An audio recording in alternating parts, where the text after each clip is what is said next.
Good morning, good afternoon, good evening. Wherever you are, welcome to The Rookie Run, a video game podcast that pairs a rookie discovering a game for the first time with a veteran returning to see how it all holds up. Together, we explore, reflect, and unpack what makes each game a new adventure. Discover new favourites, reignite love for old classics, and clear out that ever-growing backlog. I'm your host Louis, I go by the handle Lubot, and today, I'm the rookie. Joining me today, certified divine cybermancer, lover of jank, producer, photographer, stuck in a cycle of guilt, and a good friend of mine, Cosmo, produced by Cos. How are we doing, Cos? Hello, Louis. Thank you for having me on the podcast. Thanks for having me to talk about this strange game. Yeah, no worries, dude. It's a special one because of how strange it is. It is. It might be the weirdest one you have on the podcast. Yeah, it's definitely going to be a acquired taste for some people. Outside of this game, any other games been on your mind recently? Anything you've been playing, looking forward to? Anything you're hyped about? God, yeah. What have I been playing recently? Been doing a Resident Evil 5 playthrough with a friend. It's been fun as always. Classic lines in that game. Did a bit of building again on Valheim, strangely enough. Big new update coming up. Maybe that'll be fun for the fellas, not sure.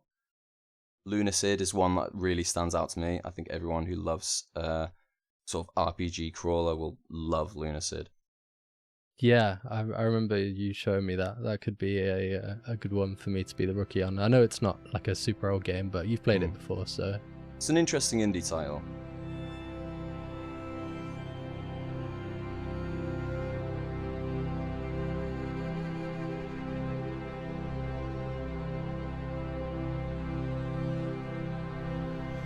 Great.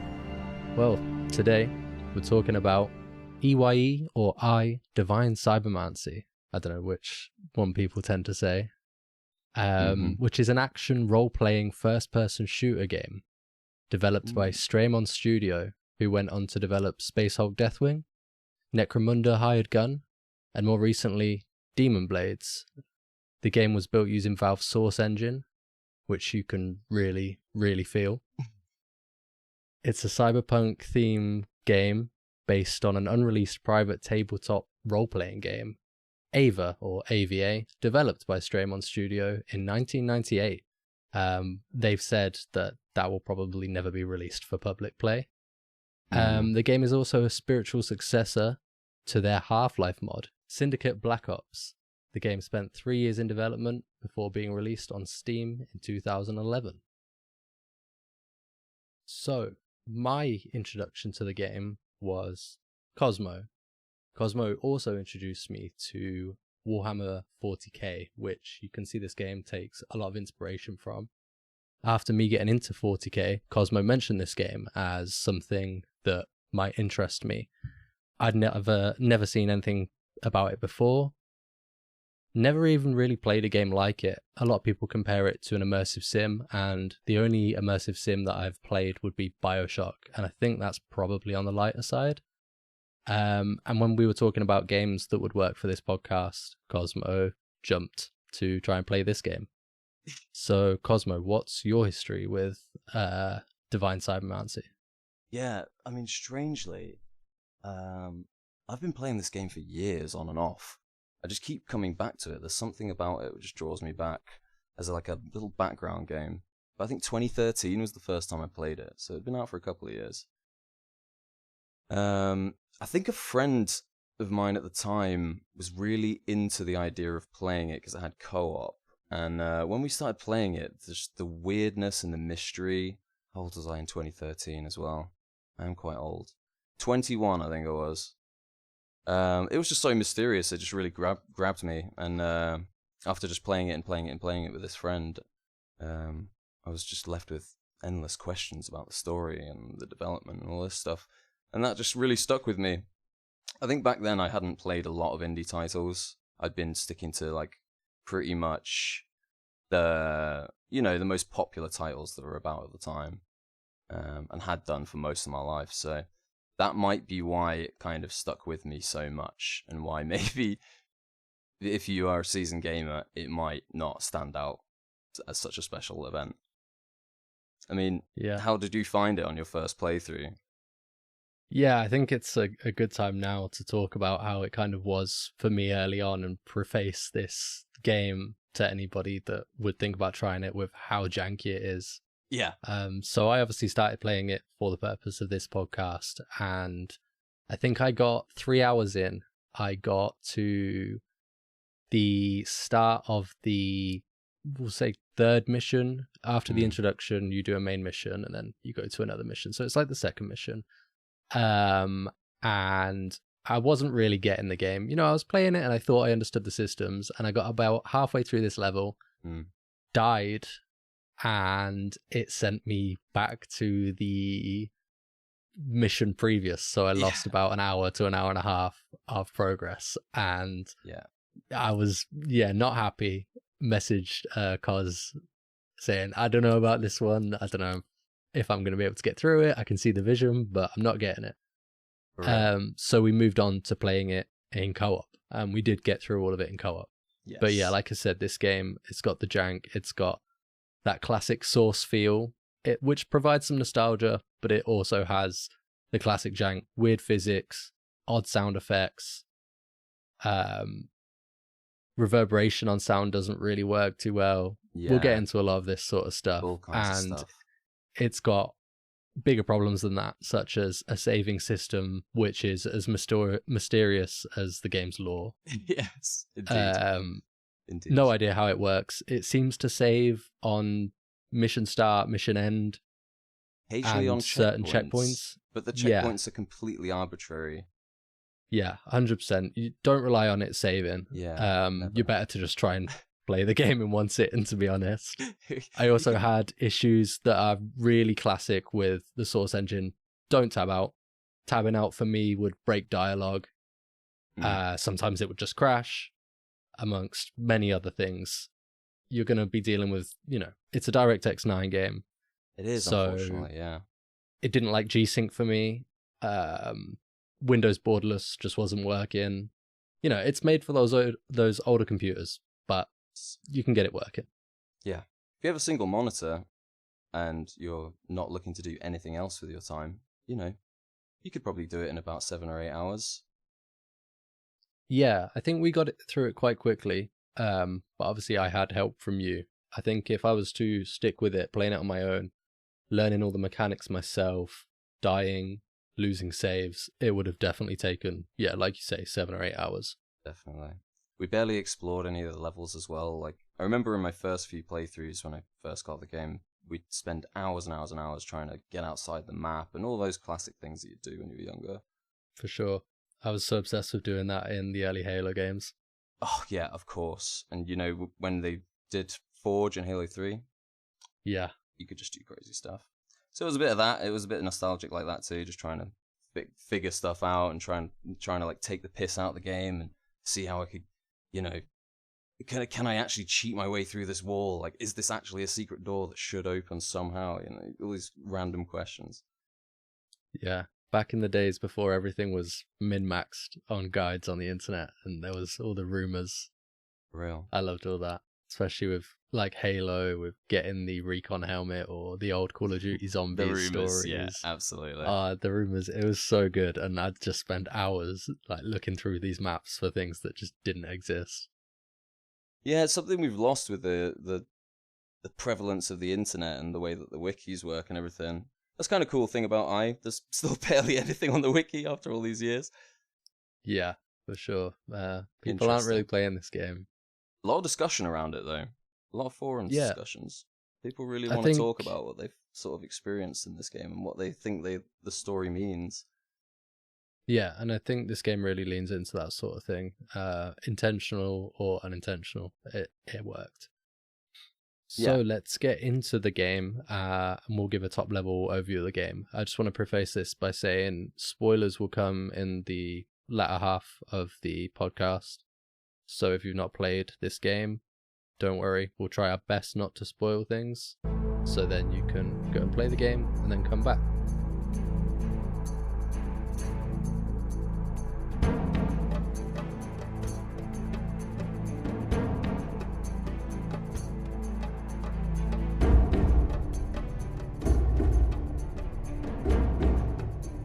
So, I takes place in a dystopian future.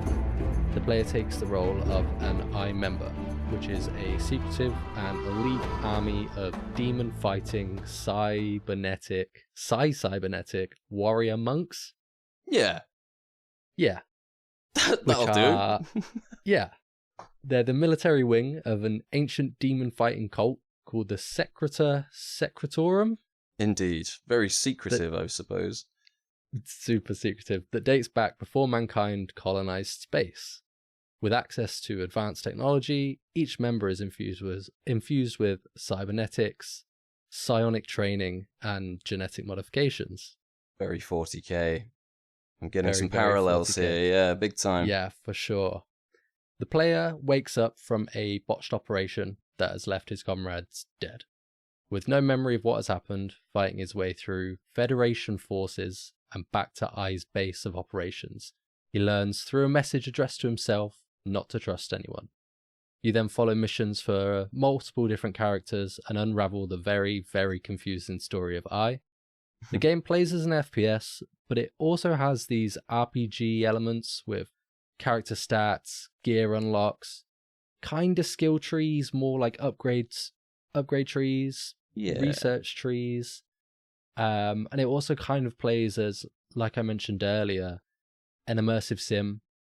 There's lots of different ways to take on tasks, complete missions, and kind of branch in tasks as well, dependent on some of the dialogue, which we'll get into. There is divergence. You can kind of figure out your own path in some respects. It happens sometimes. So in the next section, we'll get onto the presentation and graphics.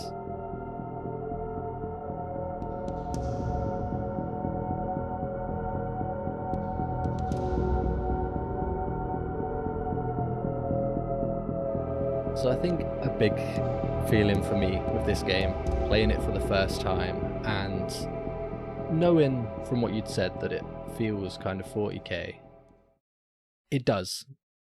Oh, you think but it also feels like a huge fever dream. Yeah, okay, yeah. It's got these cool, dark, drab, rotten cities, but then it also has this cyberpunk aesthetic with neon lights, kind of huge buildings that aren't fully realized because of the limitations of the engine. Yeah, you but can't then it has enter this, many of them. Yeah, it has this uncanny feeling that the Source engine gives. And I know people will know what I mean by this. If you go on Gmod and just stand in an empty map, there's something about it that just doesn't feel right. And it does lean into like horror games. Yeah, and this like bizarre like dead MMO feel in a way. Like you feel like there should be more, but you don't know why. Yeah, that's such a like a niche reference, but if people get it, they'll really get it. And I think that really describes the way this game feels. One thing I noticed instantly is the main menu, and this is another weird reference. I don't know if you know the YouTube channel Nightmare Expo or Nexpo, where they do like I've seen 20 Nexpo. unsettling things from the internet. The main menu gave me those vibes, the way he designs his videos. Yeah. Okay. Do you think they did that deliberately? Like they wanted to give it a sort of spookier vibe or like an unsettling sense? Yeah, potentially, but then I didn't really find the rest of the game that unsettling. More so kind of just that dystopian feel that it doesn't really feel horror.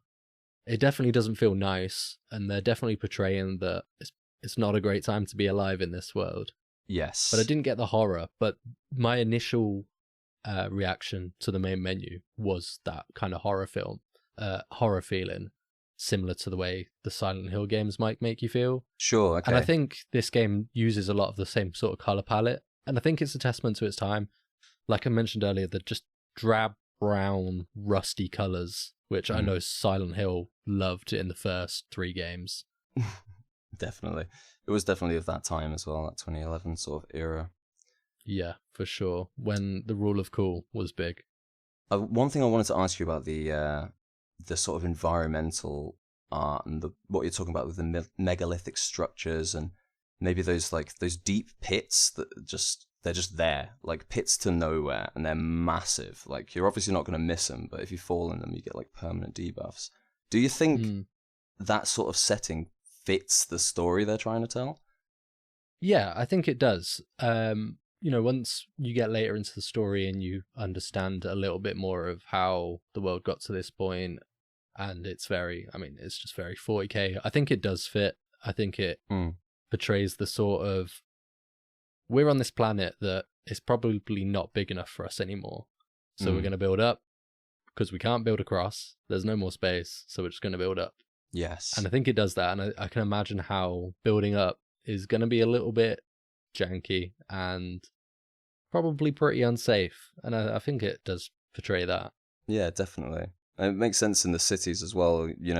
In the real world, it's quite famous that larger sort of domicile structures with like high density for population, they just generally don't end up as like a very nice place to live unless they're like highly maintained or like very, very rich area or whatever.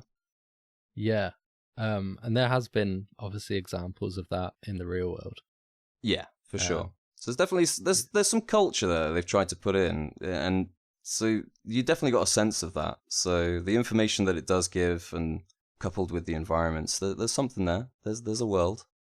Yeah, and I think for the most part, the environments do look good. Where they're limited by the engine and probably the budget and time the developers had, because there are examples where the source engine has been pushed, such as Insurgency. I think they do portray the feelings they're trying to give. The megalithic structures and the hive cities, they feel dystopian, they feel rotten.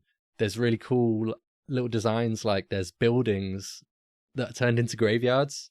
I know you see one of those at the end of the mission on Eden, which is like the first major mission. Yeah. You kind of climb up a ladder into what looks like almost an office building, and there's gravestones in it, and there's a character in there that mentions it. Yeah, it's bizarre. There's also, it's bizarre. Yeah, there's things like, like toxic green rivers. But then I think when you leave those sorts of levels and you go to some of the later levels, I think they try to portray the world they're doing quite well. They have the right color palettes. I think it's kind of a factory planet. That feels like a factory planet. Yeah. I wish they'd done a lot more with that level though. Yeah, and then the last level, which I won't say where it is right now because I guess it kind of be a spoiler, is, it looks like where it's meant to be, but it's pretty low effort. Yeah, for sure. It's bizarrely enormous map as well, so I can only imagine that they just struggled the whole way to get it to work. Yeah, for sure. But then there are other things about the graphics and presentation for the levels particularly that I think they do really well. The use of what I presume are static reflections because of the engine, they look pretty good. Some of the levels that have water in, where these big neon lights kind of reflect, they look pretty good. And they give that kind of grandiose feeling where they weren't able to give that with particle effects and longer draw distances. Yeah, for sure. God, the draw distances. That's another thing I'd like to say about the graphics. They do throw in that sort of foggy draw distance a lot. But it's harder to notice when you're closer to the ground and you're like looking down a long street. A lot of the time you can actually see down it. It seems like they put fog fields sort of where it's more appropriate, like big long corridors and things like that, so you can't tell exactly how far down you're going to have to run.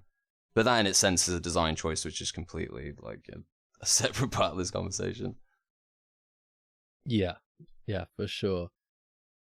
And then in contrast from the world design, which, for the most part does what it needs to do but has its downsides, I think the character design, the way especially the human characters look, is great. Yeah. Especially the guys that are part of E.Y.E and the various smaller factions that are within E.Y.E. I think they look great. Very 40k Space Marine librarian, is it? Is it librarian? They're the guys that do the warp magic, yeah. Yeah, with like the skull masks. They're the... Oh, Jesus, what are they called? There's one in Space Marine 2. Yeah, that guy. Whatever his frickin' name is. Yeah, you can definitely tell the inspiration from that, but they're cool. They've got kind of like longer black capes, almost like golden decorated skull masks and crowns. But then it kind of depends what armor they're wearing, which is something we'll get into, but you can get light, medium, heavy armor, and they can all look different. Yeah. There's definitely also inspiration for some of the characters from Asian cultures, especially Japan for one of the factions. Definitely. They wear the big long kind of rice hats. I don't know if that's the what you'd wear on the rice paddy to save you from the sun. They've got those big wide brimmed hats that are like huge. Yeah, and there's katanas. And, loads of katanas. We're kind of space ninjas in this game, so it makes sense. Yeah, in a way, like you're a secret entity of assassins, so it kind of makes sense. But it definitely does feel like, and there's other gameplay elements that say it. It does feel like they were just sort of throwing in everything that they thought was cool at the time, you know? Yeah. So for me, playing this game in 2026, obviously it doesn't look great, but I can understand the engine it was made on. I've played other games that were made on this engine, and I understand the sort of limitations. And with what they had, I think it's pretty impressive some levels, very lackluster in other levels. Yes. What did you think playing it, if you can remember playing it for the first time in, I think you said like 2013, how did it look to you compared to maybe other games that came out around the same time, games that were coming out in 2013, games that were on the engine, and as well as just how it looks in kind of objective terms, the sort of style it had, and how did that style speak to you compared to what was out at the time? I mean, at the time, I mean, Arkham City had come out in 2011, I think. Yeah. You know, that game looks great. Skyrim came out in 2011. I was a big Skyrim fan. I like that. Me and the Elder Scrolls go way back. So, you know, the graphical fidelity, I don't know. For me, it's never been a massive thing, like to concentrate on graphics, but it was very clear to me, especially from some of the other character models or just the enemies that you come across, they are dog shit. Like, and I remember at the time thinking like, this is like the most fuck ass game I've ever played. But because of that, that was kind of what compelled me, because it just sort of sat so unsatisfyingly in this space that I really liked. Like, I liked the rest of the game. I liked the environments. I liked running around like a freaking super speed ninja and jumping as high as I could and just blasting people. And that was fun to me. So I kind of stuck with it. But yeah, I remember at the time just being like, man, this definitely looks like shit. Yeah. Like, straight up. It's hard to recommend it for its graphical fidelity as a point. Yeah. And the character designs that you were saying about, do you mean the looter faction and some of the more human looking factions? Definitely. I mean, the looter faction probably has more than the others. I actually kind of like them in a way. But yeah, like the federal agents, that's the guy from Killzone, you know? Yeah. Or like a death trooper. Yeah, something like that. And it's very obvious that they've ripped like quite substantially from other IPs to create what they needed. For sure. And I feel like that can be said in the design of some of the weapons as well. Again, this will be something we touch on in the gameplay section, but you get a fairly big arsenal of weapons. And while some of them may feel kind of unique, they just feel like source guns. They feel like Half-Life guns. A lot of the time. And a lot of the guns, shotgun. you kind of want to leave a lot of the guns on the floor, because, you know, some of them just don't do that great for what you need. Yeah. And like one thing I noticed, which again, this isn't graphics and presentation, it felt to me like the crosshair was off. I don't know if that's because of the way that stat rolling might work, but I'm sure sometimes the crosshair was on a character and the bullets were not going there. But we'll get into I understand what you're saying. I completely understand. I've got stuff to talk about for that, I think. Yeah, great. Is there anything else that you feel like should be said for the sort of presentation and graphics of the game? I think, honestly, the main the main part of dissatisfaction I have with the game is how it looks. I think if they had a better engine, a lot more time, they actually had like a budget for it, they could have really conceptualized something that would have been graphically impressive across the board instead of just in these tiny little parts like the character design. Which is a big shame, you know, and that's my main takeaway from it. Otherwise, there's assets for everything in the game, so you can play it.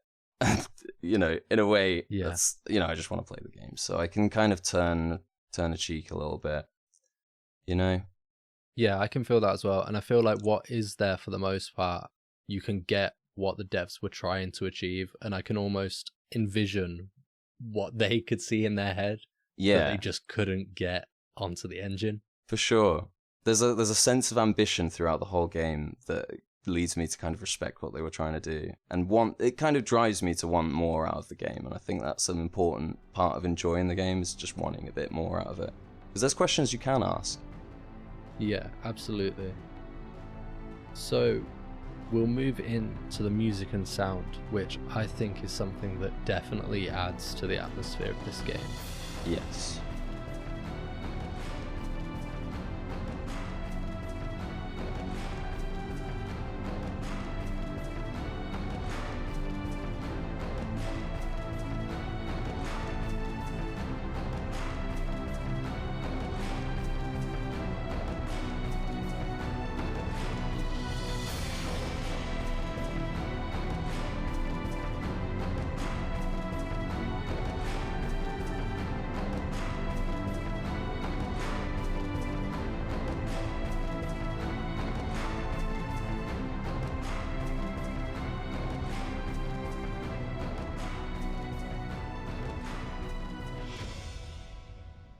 Okay. What did you think about the soundscape overall, like the sound effects, excluding music and things like that, like the noises the enemies make, the gun sounds, all of that? Majority of the time I thought it sucked. Yeah. Yeah. I thought the actual in-game sound effects really fell off. Nothing really sounds unique. It sounds like it was pulled from the Gary's mod download shop thing. The weapons are pretty common sounding source clips, or some of them can sound really harsh and out of place. Yeah. They'll just like cut through all the other sounds. What was that one gun? That one gun that I was using, the little submachine gun with the mega auto mode. Horrible sounding. Yeah. When it went really high rate of fire, it just like slices through everything. It doesn't matter how far away you are either. There is a bit of like distance and stuff that's calculated, but God, for some of it, it just doesn't happen. Yeah, it doesn't work. And I think it's limited by the engine. There doesn't seem to be like really any reverberation. Some sound effects just are missing and have weird line of sights as well. Yeah. You'd be able to hear them and you can't, because there'll be like a street light in the way and it will just completely block the sound like it's a huge wall. Yeah. Yeah, it calculates it very strangely. I'm sure they tried to give it a go, but like you said, it was probably just a lot of copy pasting. Yeah. Nothing really stood out unique, you know. And it's as well, it's got those source sounds as well. Yeah. When physics don't work, you hear that collision. Some of the sounds when you try to interact with something makes the classic Source engine sound. Yeah. That like it's definitely weird little like clicky chime thing when you're hitting F to interact and there's nothing there to interact with. Yeah. Blocking bullets with your sword. The ragdoll noise is just so distinct. Yeah. If you close your eyes, you could think you're playing Half-Life. I can almost hear the Half-Life, you know, death noise, you know, beep beep beep beep, the beepy thing every time. Yeah, for sure. But it does lend to a satisfaction in a way. I do love ragdoll and the guys on the game. Yeah, it definitely does, but I do wonder if that's a testament to Valve and Source engine nostalgia. Yeah, I'm not going to give credit to the devs of this game for that. But on the other hand, I think there is credit due to Oliver Zaccaro and Pierrick Lenestor who were the composers for the soundtrack. You enjoyed the soundtrack, okay. Off the bat, I think the soundtrack was pretty good. It's definitely inspired by things like Halo, I thought. The soundscape ranges from sort of oppressive synths that can feel a little bit harsh on the ear to techie tracks that kind of like bounce around to some more epic choir pieces that, like I say, inspired by the sci-fi epics like Halo. Yeah. You even get a scene where you enter a bar on Eden and they're listening to like heavy metal with like big double bass chugging. Oh yeah, bam, bam. yeah. But I did enjoy the soundtrack for the most part, and I think when it comes in on the levels, I don't think it always comes in when it should. It does feel suitable for the level that you're in and the sort of environment and atmosphere that it's trying to convey. Where the graphics might not be able to hold up to that, I think the soundtrack does. Okay, sure. So, like, combining the two, you're finding like a greater sense of appreciation for it. Yeah, for sure. I think if it wasn't there, it would definitely pull back on that atmosphere that the game does portray. Yes, I feel that completely. I'm not sure how much I'd enjoy this game if it didn't have that soundtrack, because it really does bang sometimes. Yeah, it does, and it sounds high quality, where a lot of the other sound effects don't. One sound effect that I forgot to mention is one of the things you can do as your character is you can do like maintenance on yourself. Oh my god. That maintenance noise, it sounds like a dentist drill bit. It's awful. Every time it played, it cringed in my ears. It was horrible. It's horrible. I completely agree. The worst thing about co-op as well is you can hear each other doing it. Oh, yeah. I remember one time I was doing it and you're like, oh, that noise. Yeah. We were both just having a really tough time with it. And it's such an awkward mechanic because you fall from a little height and your legs break and then you've got to do it. You got to, otherwise you're crippled. And it's not healing. It's separate to actually healing. Or I don't know if it heals you a little bit, but it's definitely not a way that you heal your character to get out of, situations where you might die. Yeah, it's literally just there to fix like certain debuffs that you get put on you, like bleeding. Really strange. Your legs breaking. There was a few times that you got visual hallucinations from killing too many things. You can use it to fix that. Yeah, which is something we'll get onto in the gameplay sections because that didn't feel fully realized. Yeah. When you first played this game, especially in the time that it came out, like say around the times where Halo was coming out with some of the best soundtracks ever, other sci-fi games, Mass Effect, I know it's got a good soundtrack, and I feel like at that time soundtracks were, again, rule of cool, epic, lots of guitars. How do you think it stacked up to other sound effects at the time? And then looking back on it now, how do you think it sounds now? Yeah, I actually thought at the time that a lot of what we've just complained about I actually thought was quite interesting at the time. Like the that submachine gun that I mentioned and its funny sound effect when it fires. I found that so interesting at first. And there was a few other guns that I thought were really interesting sounding too. Like the double barrel shotgun, one of the revolvers. They just feel really weighty, and at the time I hadn't really played too much of these janky indie shooters. I'd only played like Call of Duty and Battlefield, so it was really interesting to me at the time to just have this sort of like pulled back version where I just kind of got the initial feedback of the sound. I think that's how I was just dealing with it. Looking back on it, I completely agree with you. Like, they just sound like dog shit. And honestly, when you like reload your rifle, it is that Gary's Mod like reload sound. It's just like the plain sound. And even the animations that the guns use, it's just terrible. One of the sounds that really stuck with me back then and now was when you land quite heavily. There's that huge like booming thud as if you weigh like fucking 100 tons. And all this dust flies around you every single time. I didn't like it.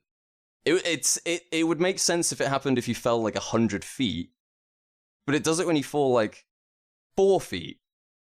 Well, it feels really sort of contrived because how am I flying around? I built my character as shotgun, swords, agility, fly around. Yeah. How am I moving like that but weighing so much? And I know like Space Marines do the same, but it just didn't feel right. And I was wearing light armor as well. My character looks like it just felt really jarring.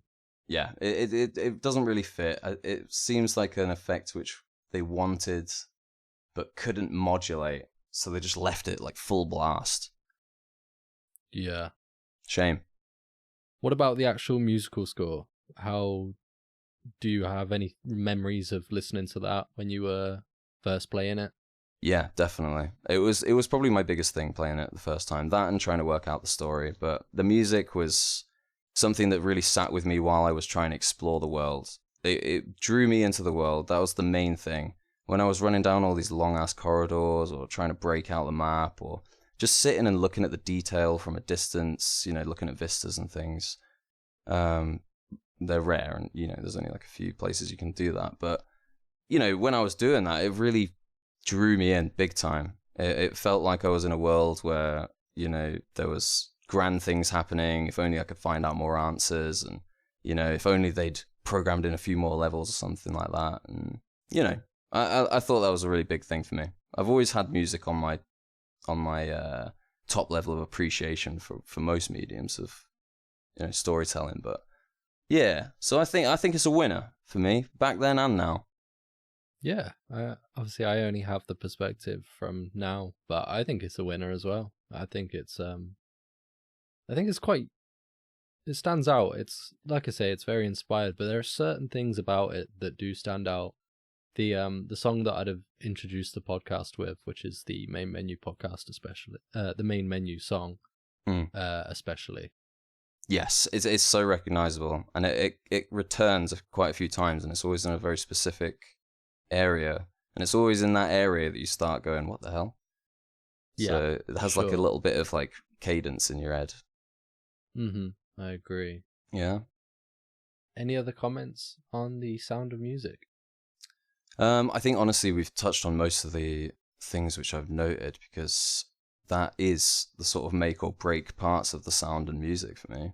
Everything that you've listed. Yeah, I think one other thing that is potentially worth talking about, and I feel like it would be relevant to speak about in the story section as well, it's unfortunate the lack of voice acting. Right. There's a small amount of voice acting in a, I presume, made-up language. I don't know if it actually has any kind of coherency in the world or if it is just gibberish. It's hard to tell. It is definitely hard to tell. It's difficult to pick out words that you recognize when the people are speaking. Every sentence sounds like a new sentence.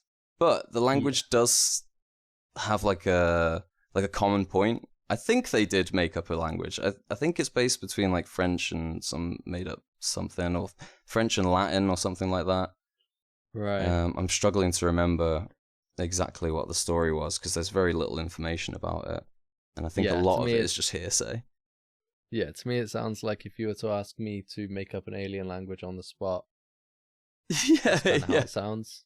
Yeah, that might have been the direction in the booth.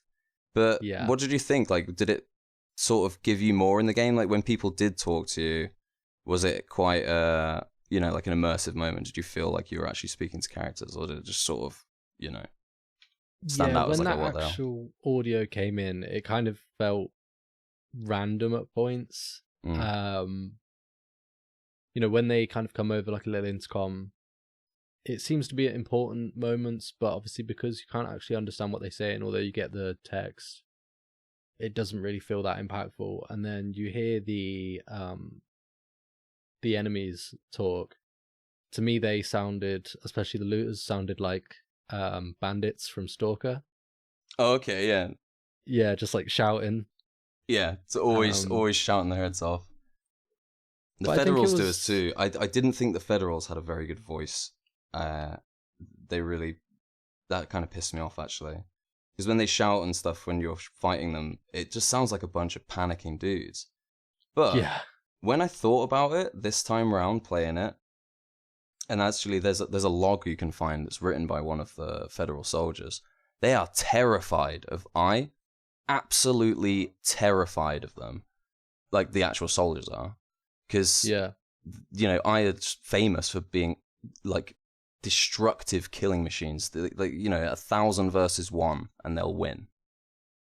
Right. Sort of shit. So the feds are actually terrified. So I can imagine maybe that's what they were sort of trying to direct when all these enemies are sort of like freaking out around you. Because when you're fighting like 20 guys and they're all going, "Meh," it's it's jarring. Their AI plays like they're freaking out as well.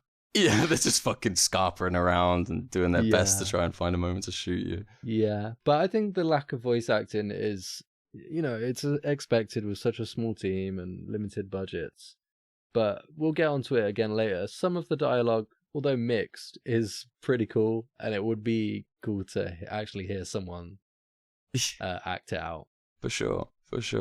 I know who you're talking about. I know who you're thinking about. We'll talk about him. We'll talk about him later. We'll talk about him later for sure. So the next section, which is probably going to be pretty meaty, that I wanted to get into was the gameplay. Yes.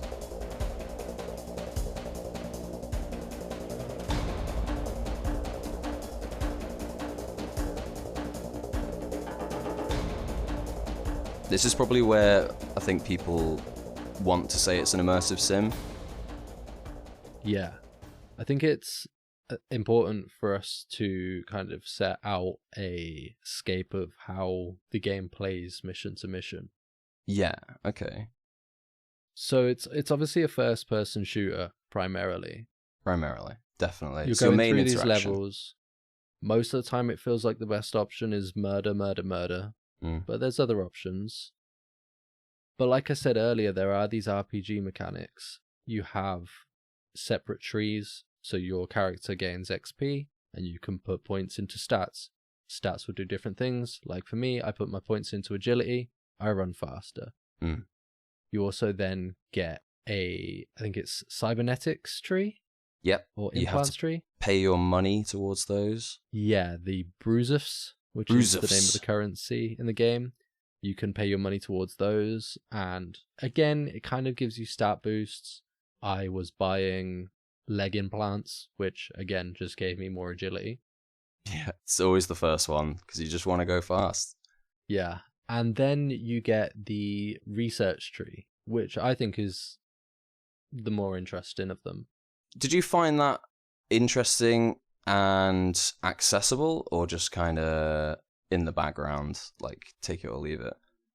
I found it interesting, but not accessible. It has some weird quirks. So the way I perceive it to work is you can find essentially loot on the ground from killing enemies, which is research, and it'll be random objects, I think like a brain or some trash or or like a new material or a little chemical substance.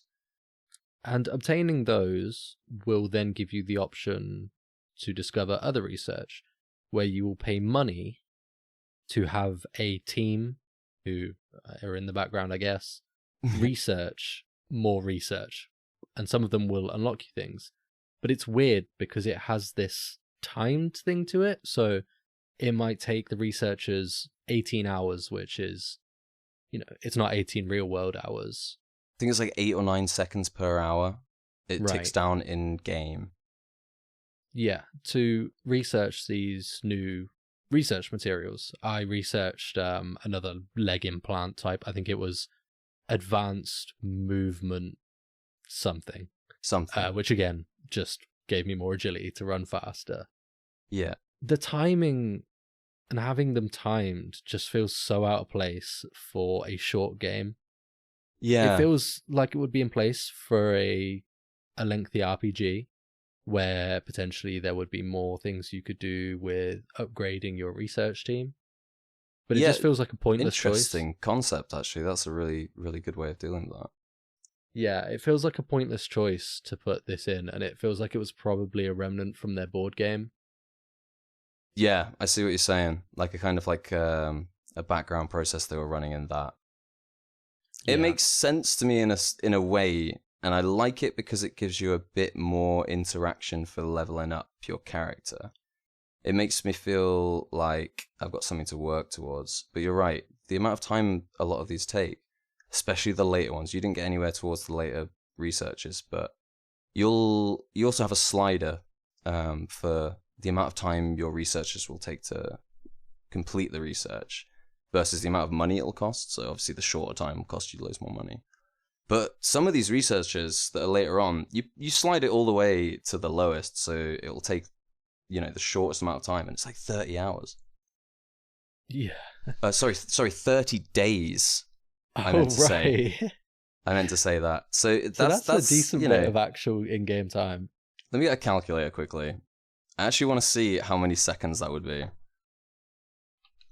It's because that's like, so we're saying, let's say 8 seconds on the lowest, times 24, times 30, divided by 60. That's over an hour and a half. Yeah, why? It took us 4 hours to do it in co-op, I think. Yeah, I think maybe a little bit longer because of some issues we ran into towards the end. But yeah, why? It just feels so out of place. I'm not playing Candy Crush or something. Yeah, for real. Like, and it kind of brings into the question of replayability. Yeah, and I think that is, at least for the community that like this game, I think that's something that the game leans into a little bit more, multiple playthroughs. Yeah. I mean, so other than the level up system for the research, you also had the cybernetics, but then you have your character upgrades as well. Do you remember what level you got to? Like your general, these are your general stat updates. No, I really don't. I think it was mid-teens, maybe. Okay. Maybe a little bit more, maybe in the 20s. Because I think the cap for leveling is actually 250. Wow. But, I mean, I've had a character that I played through multiple missions and like extra missions, because there's extra missions you can take in the temple. I think I got that guy to like level 60, but after that, it's like 100,000 XP to level up, and you get like 8 XP from killing a guy. Yeah. How the hell are you going to get to 250? I definitely noticed it slowed down. Yeah, big with time. The level ups, and I was just gagging for more agility to traverse these big levels. But then you see that's where the cybernetics and the research come in. It all starts padding, and they do add to your stats like directly. They do. I don't think it was really interesting enough to feel like it was a fully fleshed as an RPG rather than slight upgrades in an FPS game. Yeah, absolutely. Especially with diminishing returns. That's a strange... Obviously, I saw some of the things that you could do with a bit of a higher level character. You had one move where you could kind of dematerialize and teleport into someone's body, and they'd explode into mist. That's pretty cool. Some of the spells are really good. You do get these spells, and they're so inaccessible. You have to level up so high that you might as well have finished the story before you can get the good ones. Yeah, but outside of kind of particular spells, it doesn't feel like you can really have such an epic build that feels unique. It's kind of, I'm a tank, or am I going to go fast, or am I going to do a bit of magic? Okay. Definitely felt to me, at least from what I saw, a little bit limited from, having 3 RPG kind of systems running in the game. It kind of all just felt like stat padding to me. Yeah, I can totally agree that. I see that. It's funny, in terms of the actual gameplay versus how you level your character up, because I understand what you're saying. When I have been playing my higher level characters, you sort of get to the point where you've unlocked most things, most of the cybernetic tech, which gives you, dermal shielding, so you can block bullets better, you can get a cloaking system to go invisible. You start unlocking everything, and you get all the weapons. Then you do feel like you have options open, and sometimes you just pick to do things different just because you can. And that's where that immersive sim sort of environment starts to shape up again. And it feels good sometimes, especially if you start getting in that bit of a flow and, I cast a spell and teleport halfway across the map in some guy's body and then go in Viz and slash all his mates to pieces, and then I just do it again and I've traveled halfway across the map. It gets really cool. But yeah, and I can see that. Moment to moment maybe, but how many moments can you do that before you're sort of like, okay, that's cool. Yeah, I think that's it. So alongside these RPG mechanics, there's an arsenal of weapons that range from melee weapons, katanas, pistols, SMGs, shotguns, assault rifles, snipers, then like heavy weapons such as miniguns. Love the minigun. You didn't get a chance to use the other two because they are so hard to unlock. It's crazy. One of them isn't. The minigun though. One of them's just like a grenade launcher, but it's so dangerous to you that no one uses it. Because the explosion radius is enormous. It's ridiculous. Yeah. So alongside this sort of arsenal, the way the general missions play out is you will start oftentimes at the temple, which is the base of operations for E.Y.E. And you'll talk to one of the important NPCs, your mentor or the current leader of E.Y.E., and they'll send you out on a mission. The mission objectives are often kill someone, retrieve some important artifact, find out information. And you'll go into these missions, and a lot of the time, like I said, you're killing people. By killing them, you're earning Bruzif, and just spending that on upgrades. But there are other options to get through missions as well. There's dialogue options where you can basically bypass having to do things. You can bribe somebody that works in a bar, or you can bribe someone on an enemy faction, or I think for one mission you disguise in the enemy faction. There's also a hacking minigame, which I thought I'm not a big fan of hacking in games. Sure. I don't love it. I think BioShock did it pretty well. Yeah. But for the most part, it's not something I choose to do. I thought this game was pretty good with it. It's pretty unique. It had a sort of mini game to it. So it kind of like BioShock. BioShock's is way better. That was a really good example, by the way. They are really fun hacking mini games. This one, it feels like an actual mini game. You know what I mean? It doesn't feel just like it's like a stat sort of select thing. Eye touches on it. It definitely has a mini game. It's very basic. Yeah. Do you want to explain a little bit how it works? Yeah, okay. So when you hack something in E.Y.E, you have to be within range of it. And if you are, you select it, and it will display your hacking stats versus their hacking stats. It's attack, defense, and HP. Then you have like 5 subroutines that you can attack the thing you're hacking with.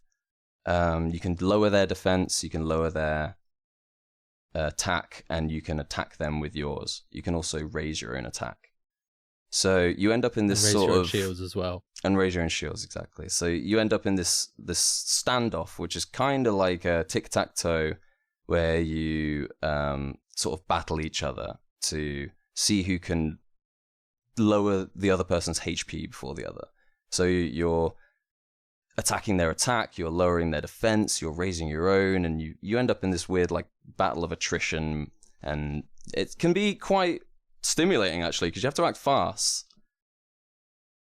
And on top of that, there's a few different ways that you can sort of assail things by hacking. You can possess people.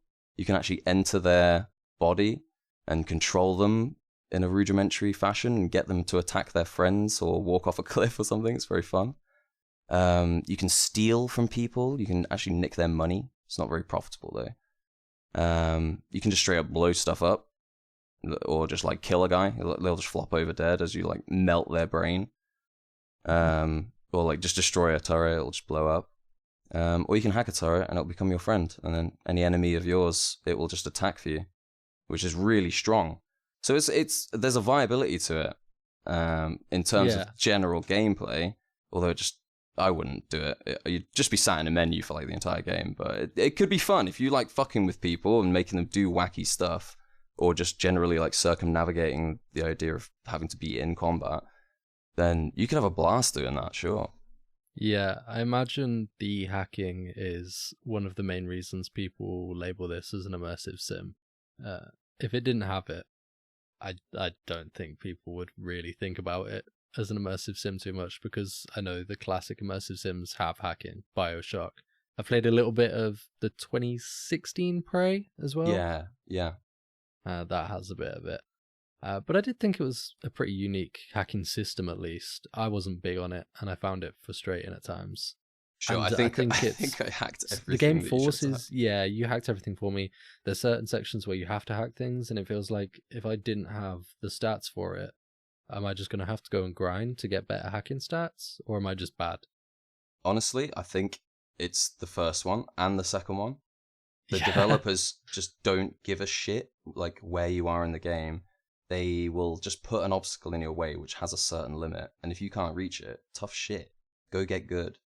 Which is not a good fit for this game at all. It really isn't. Because you're kind of offering me diverging paths sometimes and then completely derailing that in other times and forcing me down like this absolute pinhole.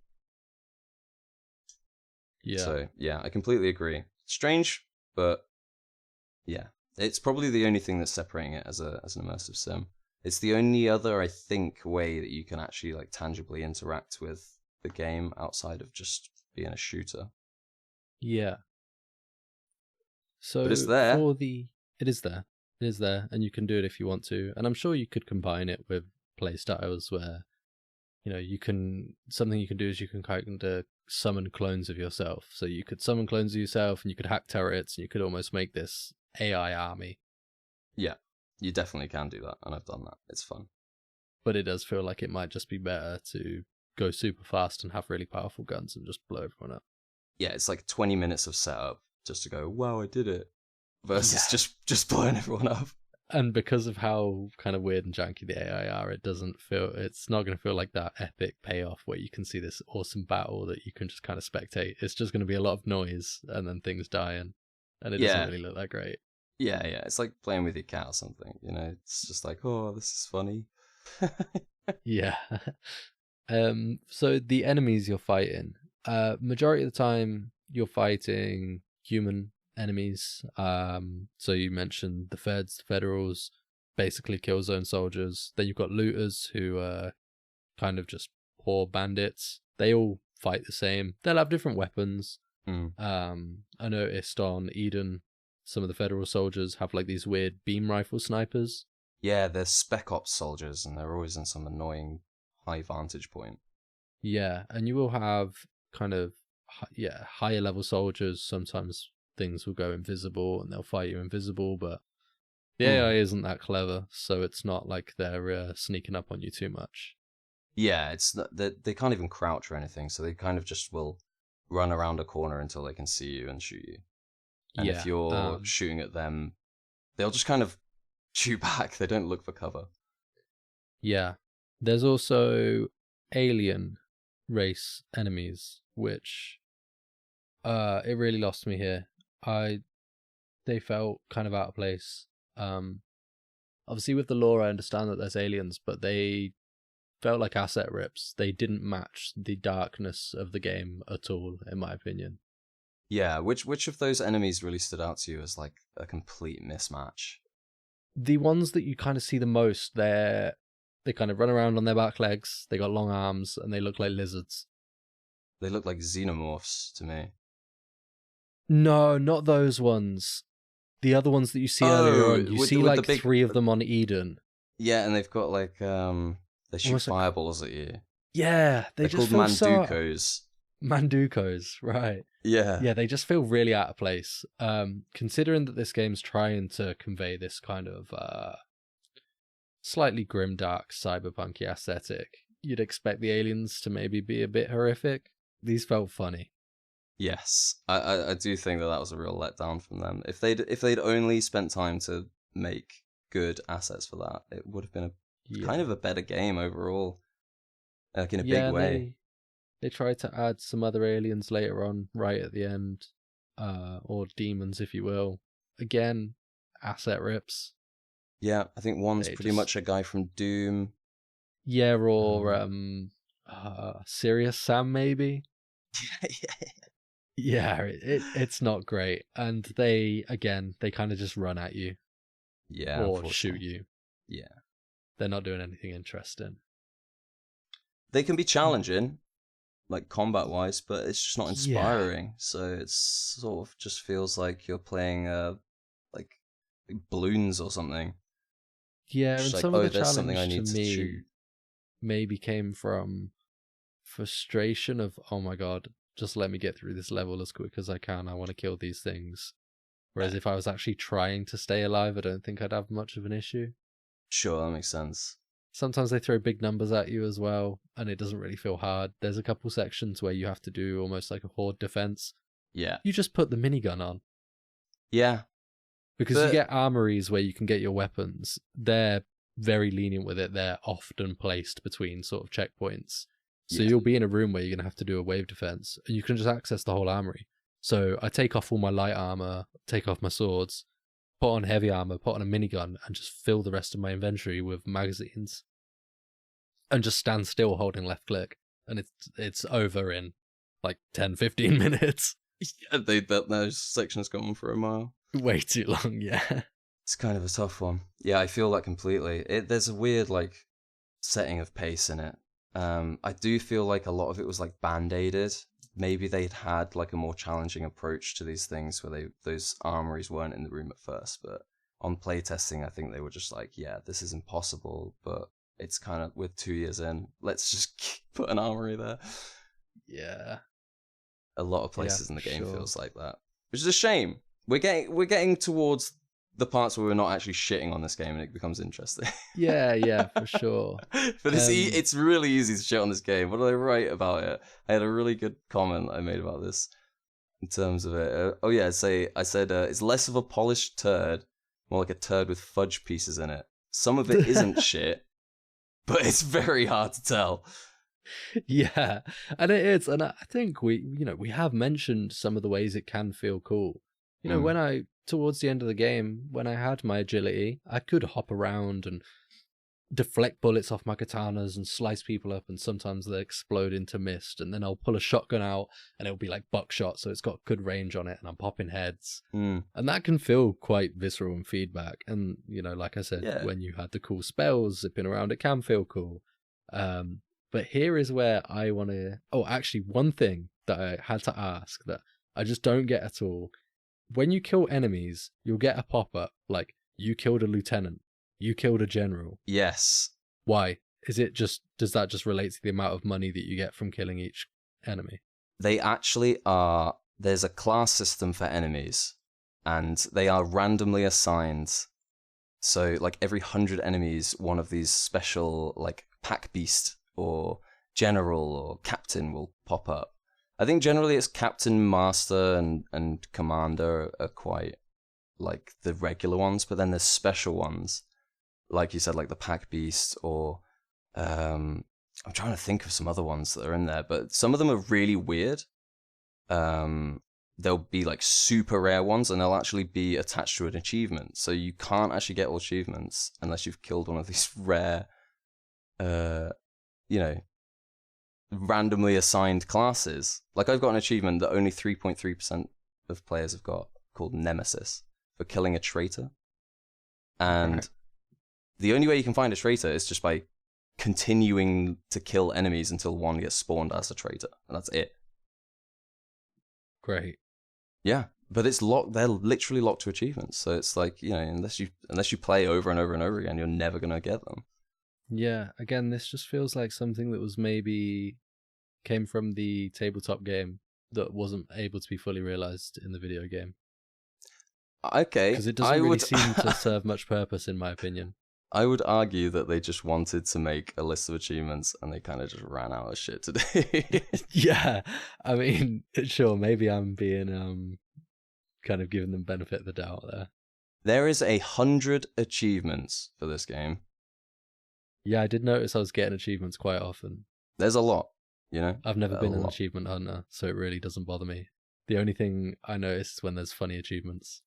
Elden Ring has 42 achievements, just for contrast, modern game.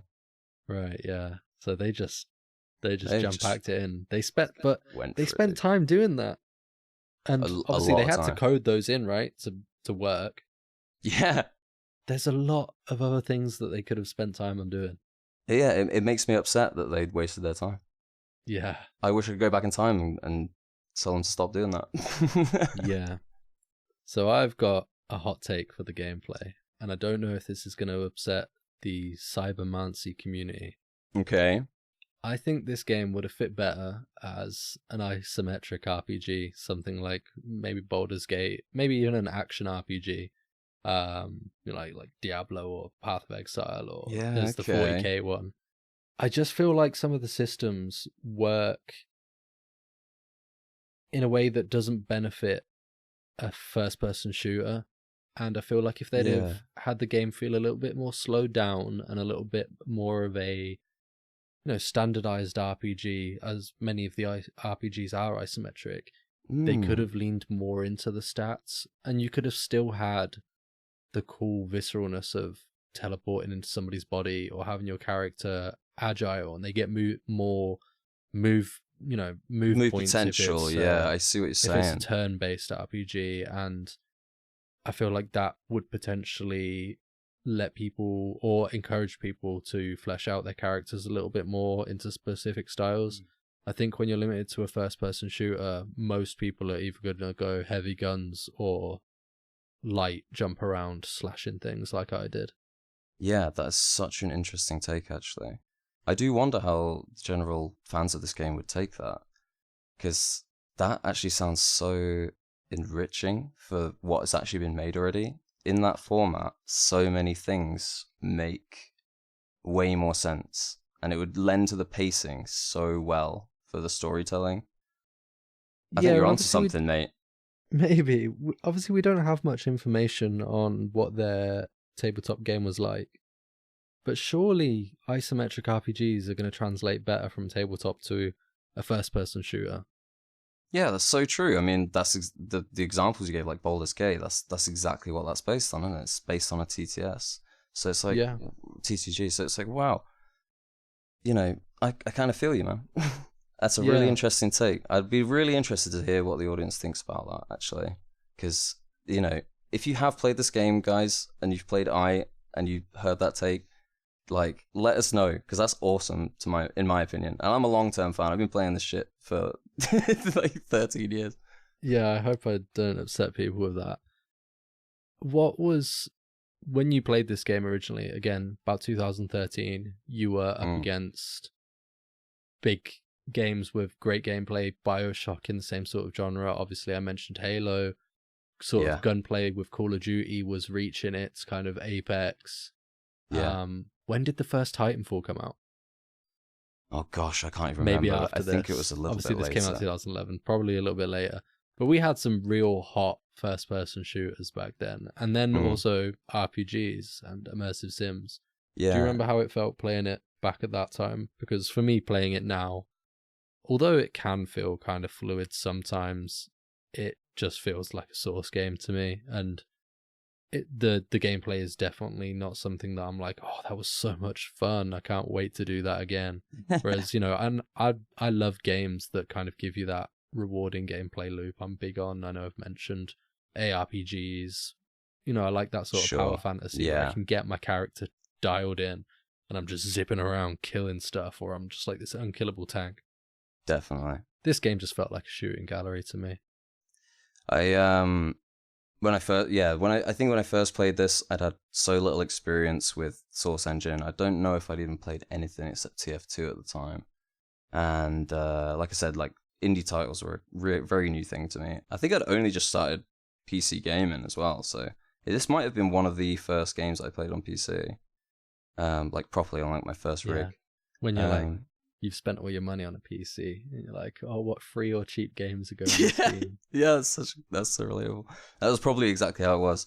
So I to me, it felt like it broke the mold a lot of the time. And even though I wasn't maybe having the best first-person shooter experience, the extra systems and things like that were really intriguing to me. And like I said, that there's a story there which offers more questions than answers. And I think back then, I just hadn't been exposed to a lot of media that sort of offered that. Like, I hadn't played Dark Souls yet. I hadn't sort of discovered these more esoteric storytellings.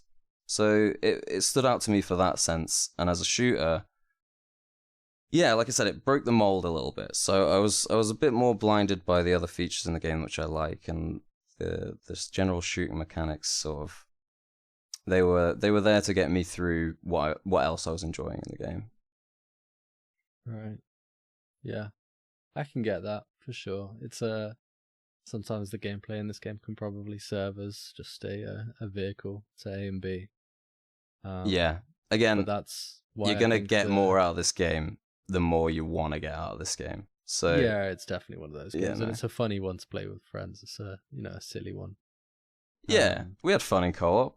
It was probably more fun than playing ourselves. Yeah, but again, I think that isometric sort of thought would then lean into that, where the gameplay maybe doesn't feel heart pounding, exciting, quick reaction speeds, but it can be more, it can have that number based feel to it a little bit more, where the stats and decisions feel a little bit more important. Defo. If it was turn-based too, by this game, you'd have so much more tactics to think of, and in co-op that would bring the co-op out loads as well. Yeah, whereas when we're playing co-op, it's we're just both just jumping around blowing stuff up, really. I think a lot of what is disservicing the gameplay in I is also the formatting and the execution. Because if a lot of the quests were asking you to do other things, or they were more dynamic in how they were trying to ask you to do it, they could have used the combat in a more creative way that made it feel more impactful, instead of just a means of destroying the obstacles in front of you.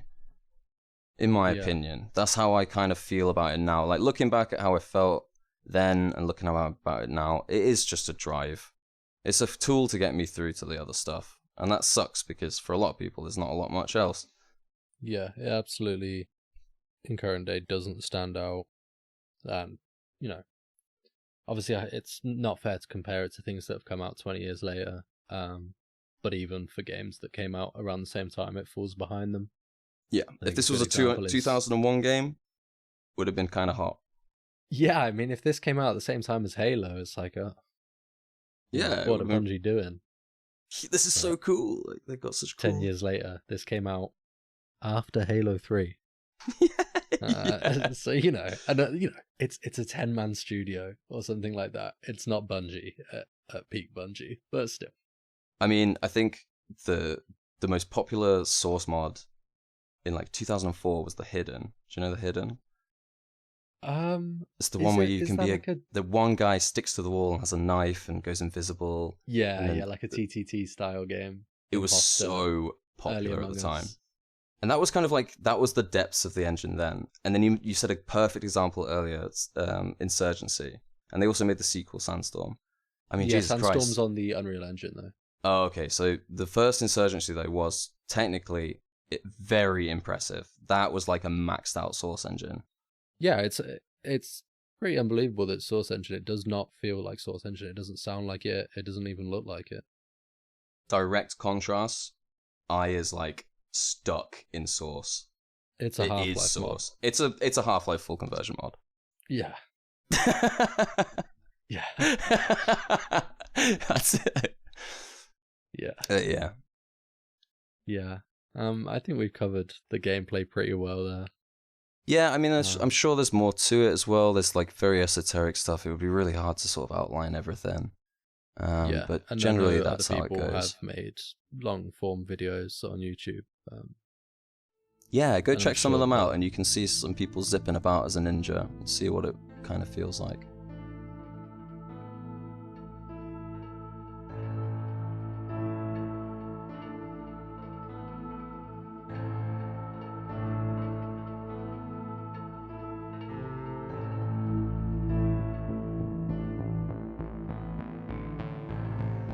So, getting into another the meat and potatoes of this game would be the story and the level design. So from this point out, we're going to be discussing specifics, different levels and missions, what you're doing in them, and the overall plot points, and some of the sort of plot that doesn't make sense to me, or Yeah, I'll the kind explore the story with you, and we can see if we can work out some kind of truths. The grandiose messaging of the game. So if for some reason you've listened to this and gone, I really want to play this game, and you haven't already, go play it and come back, and maybe we'll be able to help you understand the story, or you'll be able to hear Cos explaining the story to me. So, my understanding of the story basically comes from the first hour and some text I read, and then it goes out the window. Sure. So, humanity is spacefaring, but it's gone through various wars, both on Earth, between Earth and Martians, human Martians, and also with an alien race, which was discovered on Mars, I think, which appeared when a corporation dug up some ancient artifacts that predate humans. The war breaks out, and following this, a galactic empire forms with mega corporations kind of at the heart of it. Under these mega corporations and this kind of big galactic empire, multiple agencies are formed, with E.Y.E being a sort of militarized wing of this. It's comprised of two groups, the Jan, or like Jan Shangdi. I always call them the Jians, but I think Okay. It's a pronunciation thing. I might just say that later, that's all. Cultidae or The something like that? Cultidae. I like that name. The player belonging to the Cultidae. They were once allies, and they're kind of, although working together at the minute, they're kind of in an unofficial secret civil war. Yeah, it's like a Civil War, Cold War sort of vibe. And then you're playing through the game, you're doing these missions for different members of E.Y.E, your mentor, and the leader of E.Y.E, or the current leader of E.Y.E. Commander Romana. Commander Romana. And then shit starts getting weird. I think there's time loops. You're torn between who your loyalties are set with, and that's kind of where I get lost. There's demons, there's ancient beings, there's definitely like dark themes of guilt and kind of inner hatred. There's commentaries on what it is to be a good human, and definitely really obtuse look after the earth messaging and things like that, and social commentaries that these developers are, definitely passionate about, but they're definitely not novel writers. Yes. Yeah, and that's where it falls off for me in terms of the actual plot. One important thing to note, let me just jump in. A really important thing is that most of this game is told through dialogue, like written text that you have to explore. Yeah. And that was written originally in French and then extremely poorly translated, unfortunately. So apparently the French is very similar. Like, it's not been... They didn't get like some 10-year-old to translate it, which some of the lines it does feel like. But yeah, so it was always kind of like a fuck-ass script, but it has been poorly translated. So give it, yeah. It's tougher to understand the story that way, and it's not easy to give it a break for that. Yeah, and before we actually get into Cos explaining the story where he can, I think it's worth talking about the sort of quality and variation of the dialogue. So you'll talk to characters and you'll have different dialogue options. It'll just be, you have a list of options that you can say back to them. And these vary so much. Some of it is just, basic, like nothing's really being said. Some of it is comedic, where it's actually genuinely funny. Someone we mentioned earlier was, what was his name? Toby. Is it Toby the Coward? Yeah. Yeah, and he tells you that he's addicted to drugs, I think, and he hates his life, and you can kind of just be like, I don't care. Like, you basically, sort yourself out, I'm not going to talk to you. Or you can kind of like question him and actually be kind of like kind to him and really get into his mind. Give him an ear, let him be heard. And then you get to the end of the dialogue and you just go, well, I think you should kill yourself. And he just does. You get an achievement for it. It's literally an achievement in the game. Yeah. So thanks, devs. Yeah, and then some of the dialogue is like super. It feels kind of 40k again in nature, where it's just over the top, horrible, just calling people like. I made a note of one of it somewhere. What did they call them? Oh, I don't know. It's just like calling the enemies like pigs and just being like, like fuck you, man. I'm gonna wear your like flesh as a face mask. Yeah, I'm gonna Stuff skin like you that. ear to ear and cut open your belly and put a grenade in it. Like, Yeah. unbelievably unhinged. But then the next time you'll speak to a guy, your character will have only like the most pensive, like, well thought out and like moody things to say. He'll be like, "Oh, I shall not stride too far from the path, brother." And it's like, and then the next time he's like, "Yeah, I'm gonna fucking rip your face off, you stupid cunt." And it's like, what the fuck is going on? Yeah, who's this guy and what is his? And it's not even that it's you can kind of portray the character how you want, because you don't always get those options, like you said. It's not like, I can be stoic or I can just be over the top and say all the awful things I'm going to do to you. It just depends who you're talking to. And then you'll talk to some characters, like I said, they're trying to convey these messages about the world that the devs were obviously trying to kind of self-insert. And it's pretty weak.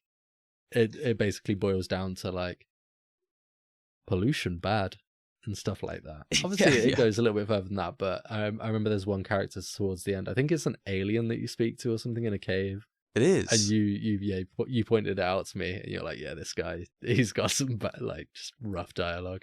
Yeah, the funny thing is that character is quite intrinsic to some of the deeper lore and also your character, like, and the secrets that are held within the story.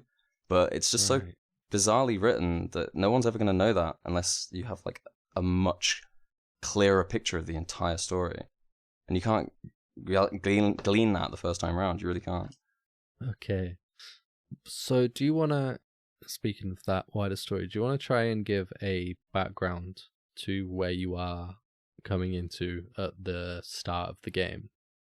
Yeah, okay. So at the start of the game, you start the game and the music track plays, and it's the iconic track that we played at the start of this podcast, and you are in this bizarre world that's a very, very small area, and there's these monolithic pillars extending into the sky, and it's all foggy and brown tinted, that tan tint with the color grading.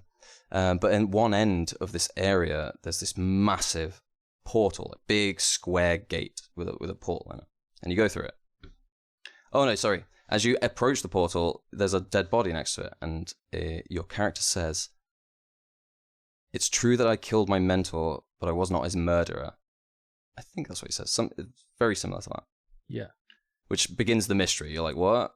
What the hell? And then you go through the portal, and you awaken, and your commander messages you and says, "What the hell happened? Are you okay? Like, you can't remember a thing. I see you're injured, and you're amnesic, so you have no memory of what happened."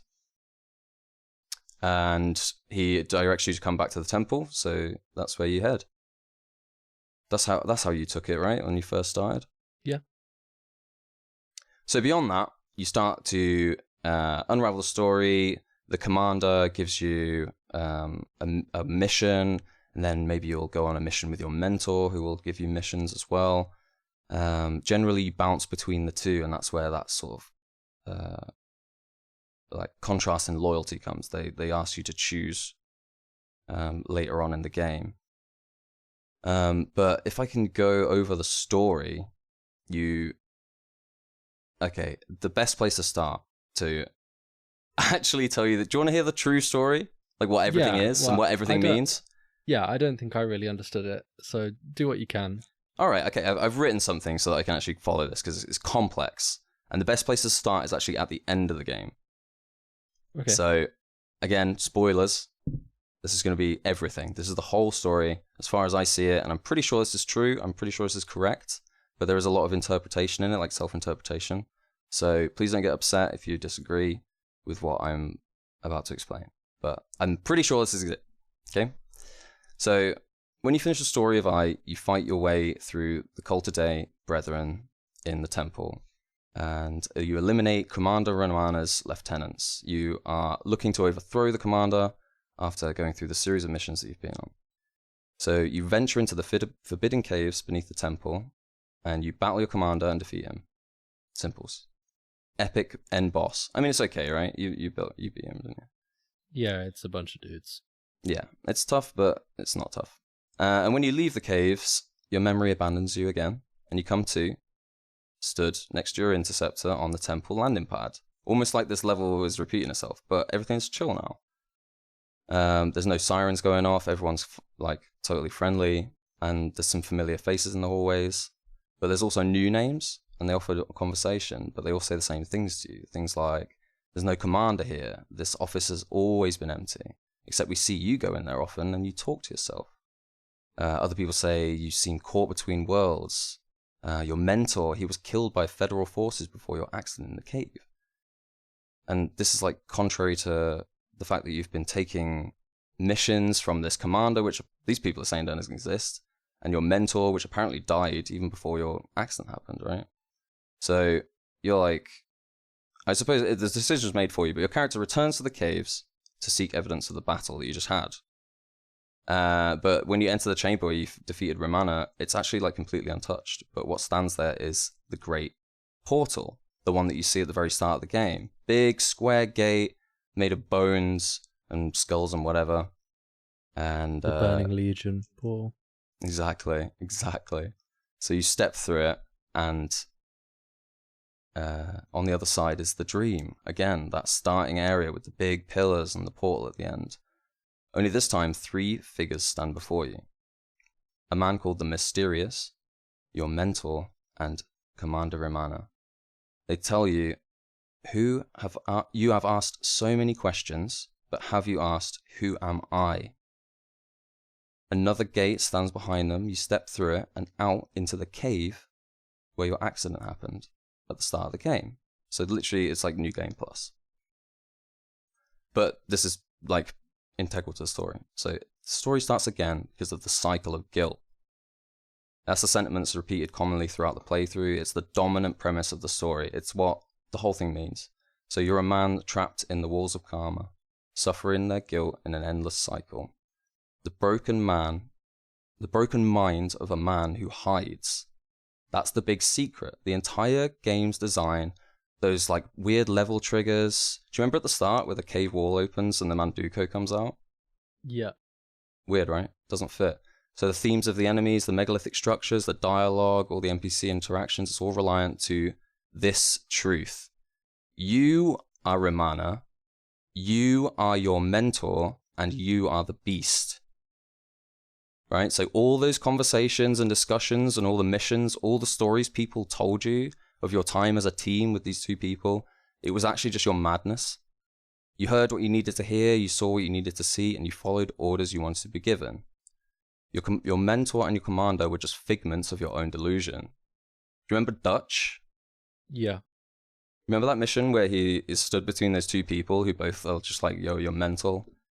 Yeah. One of them has a bit of like a weird dialogue where he's like, oh, I'm sorry.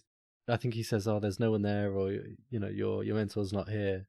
And then he goes, oh, I'm sorry. No, sure, whatever you say.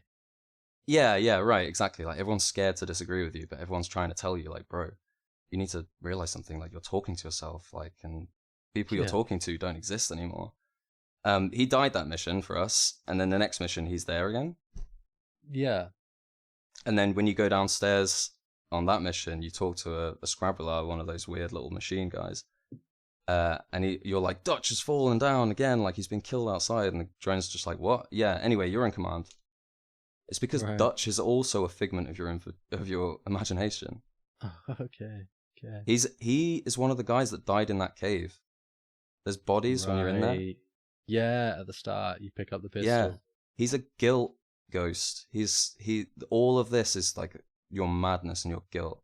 So from start to finish, the missions and the orders that you give yourself as Romana and mentor, those are missions retracing your footsteps following the incident that drove you insane. So all that information you're trying to gather about the artifact and then traveling to the planet Saluko to discover what this artifact had been discovered there, and then it gets moved to Mars.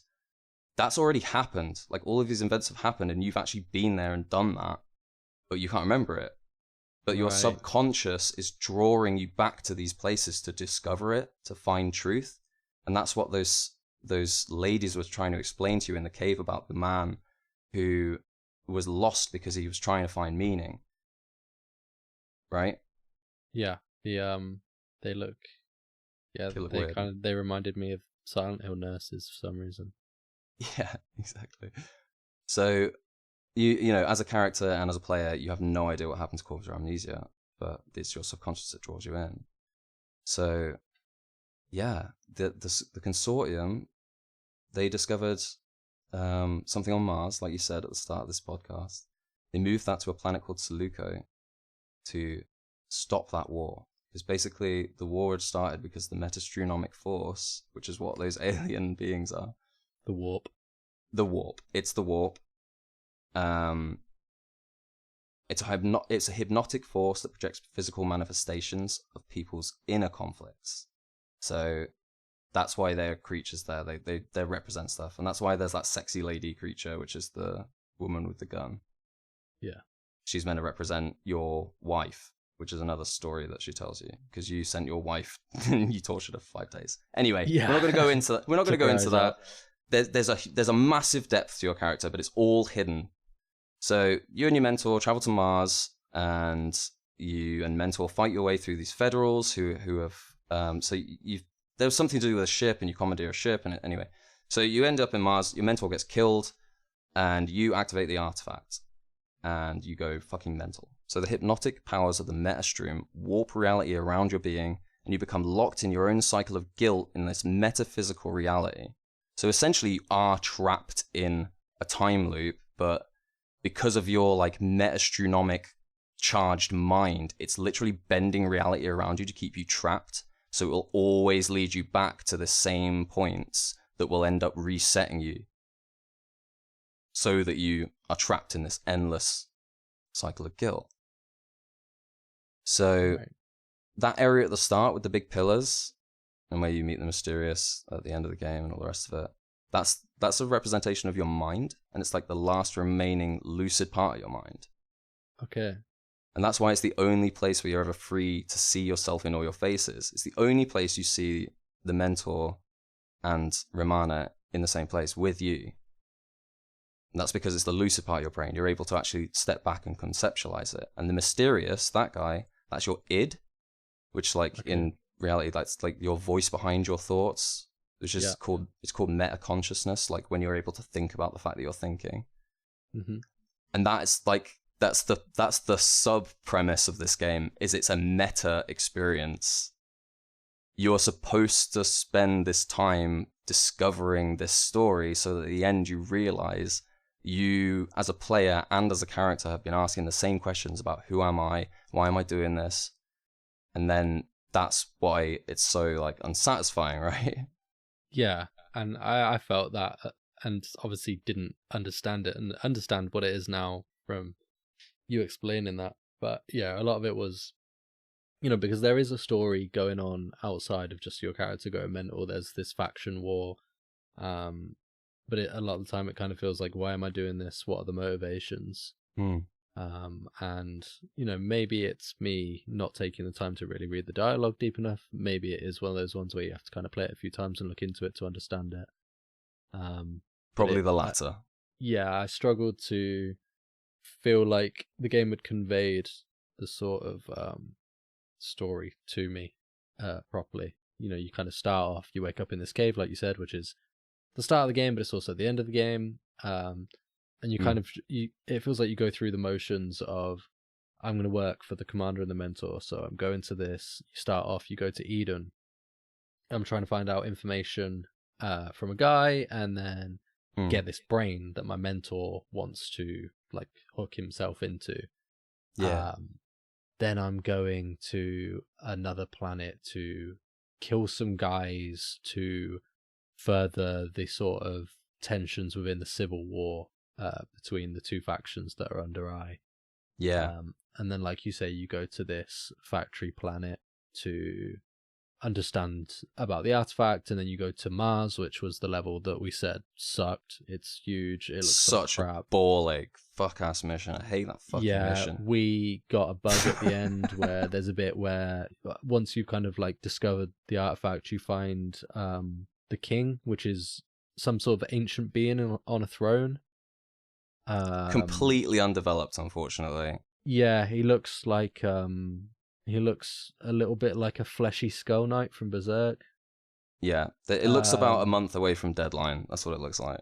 Yeah, and he asks you to kill, I think it's 27 humans. Yeah. And I think we probably killed about 50, and it wasn't registering, and we just had to restart the level.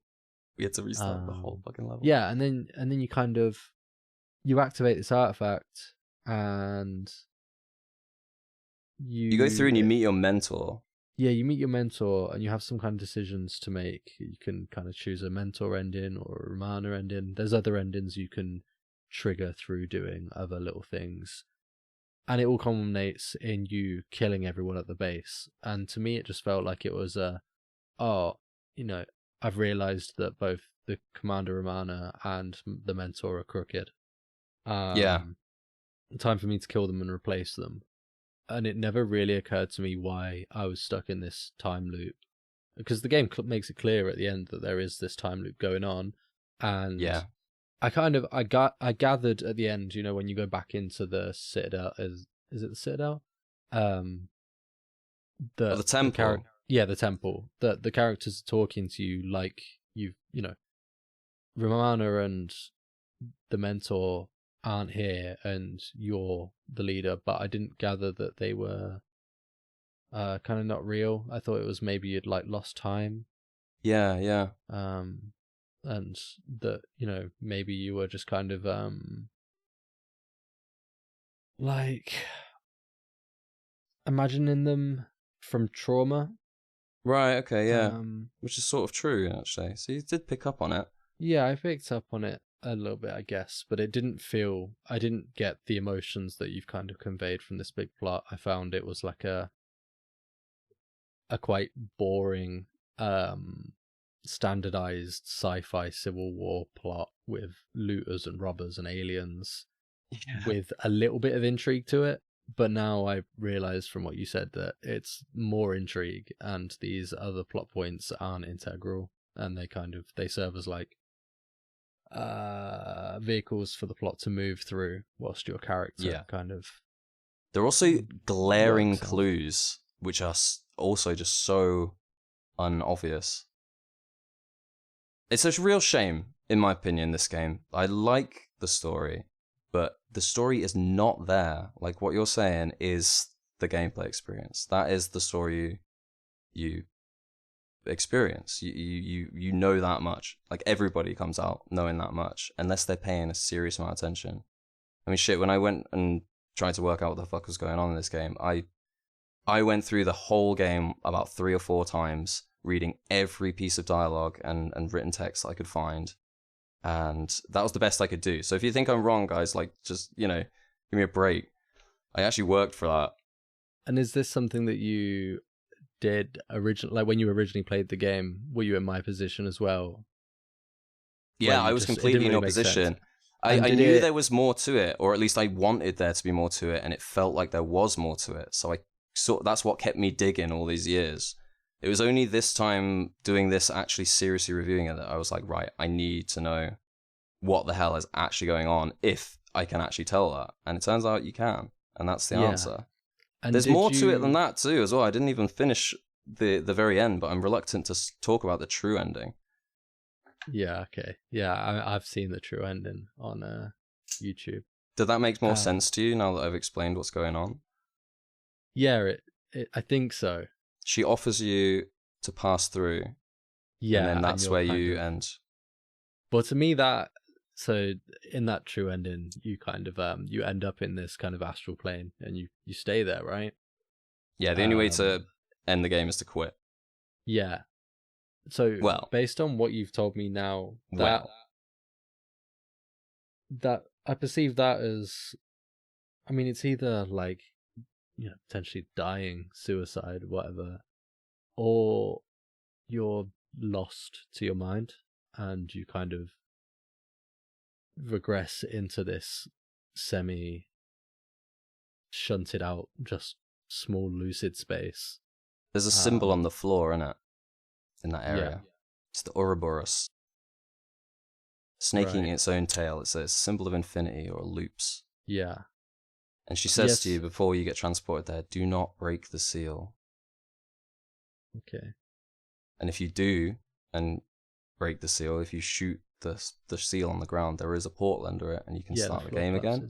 Yeah. So that area there, it looks almost identical to the dreamscape where you meet, you know, the mysterious and the two guys. Where you start the game. Again, like I said before, that is a projection of a lucid part of your mind. So you've locked yourself within the last lucid part of your mind to escape your cycle of guilt. But unfortunately, the rest of your mind outside of this space is still a raging torrent of madness. Yeah, and I suppose, to me, that is almost trying to represent potentially like almost a psychosis of, you know, you're locked in this part of your mind that you think is lucid, but you're actually doing all these things without any control. Because you have artifact power in you, maybe, or something. So you're bending reality. So you physically exist in that space, but it's also within your own mind. Yeah. So spooky. The artifact that they found, it does actually have impact on this, or is it kind of there is that, and that's got this metastromic force and creating aliens and what have you? Yeah. That's so it is happening alongside it does do you going insane, or this exactly is doing it to you? It's a bit of both. So there are parts where, like the bit on the factory with Dutch, where the forces just keep coming, and you have to like protect Dutch. And that's the bit where we lost him. You know, it was that siege bit. Yeah. That was sort of like, because he says like, oh, I'm contacting the commander now to ask what we should do, and then he's like, oh, they've blocked our comms, we can't get through to him. It's because there's no Dutch, there's no commander. You're just like wandering around this fucking facility hallucinating. Yeah, right. But the way the metastronomic force works is that it is like the warp, and it does feed off people's emotions and stuff. And because you're like warp charged, you end up manifesting all of these beings to come and assail you. And because it's part of your own paranoia, they are attacking you. You know, they really are attacking you. Yeah. And they really are real, but it's only because you're so fucking mental that you can't help but imagine that's what's happening to you. Yeah, that makes sense. So what kind of flips it a little bit, that truth about the game, doesn't it? There's stuff in the game now that's like, oh, well, yeah. Yeah, and it's kind of deep in a way. Like, it's like, if only that was obvious, that's actually a really cool philosophical point. And I like these types of stories. I know, I love Silent Hill 2. Another cycle of guilt game. Yeah, these stories that look into that and the kind of introspection of kind of how actions and things we do throughout our lives will shape our mental landscape. I think they're really interesting. Another game, like we mentioned earlier, like BioShock leans into that. Yeah, definitely. Big time. That's a really good example for these kind of games. Yeah. Also, sure. complete art. I must say, just on the record, big fan of BioShock, guys. Yeah, we like BioShock. 1 specifically. 2 and Infinite, they're good, but 1. So what I was going to ask you is if you think back to when you first played this game, so, you know, you said you finished it and you understood that sort of baseline side plot that was going on, because it's not the central plot, but the central plot is the thing that's hard to understand. Yeah. How quickly did you go into this to try and understand the plot fully? Did you do it yourself, like you said, like reading all the dialogue? Was that something you did then, or has this been something you've done as you've got older? I think, because I remember having played through this game a few years ago again. I'm old, by the way, everybody. I'm 34. So I've been playing this game for a fucking load of time, and I've been an adult the whole time. I think I remember playing this about 5-6 years ago, maybe, again, to try and just sort of figure it out, or I just wanted to have a quick go and I got sucked back in.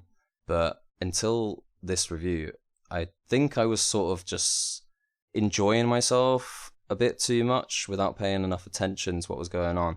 Basically, what I'm trying to say is, unless you're really trying to work this shit out, you're not gonna. It will not present itself to you.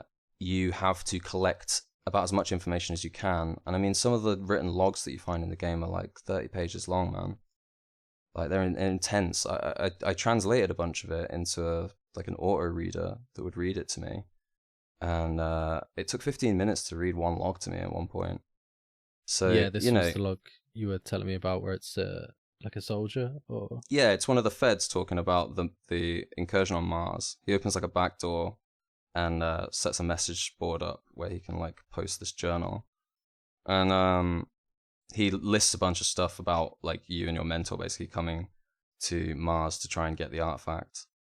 And he actually says that he meets you, or it sounds like it's you anyway, by his description of this eye soldier that he meets. And it's where you learn that these people are absolutely freaking terrified of eye. They just do not want to know them or come across them.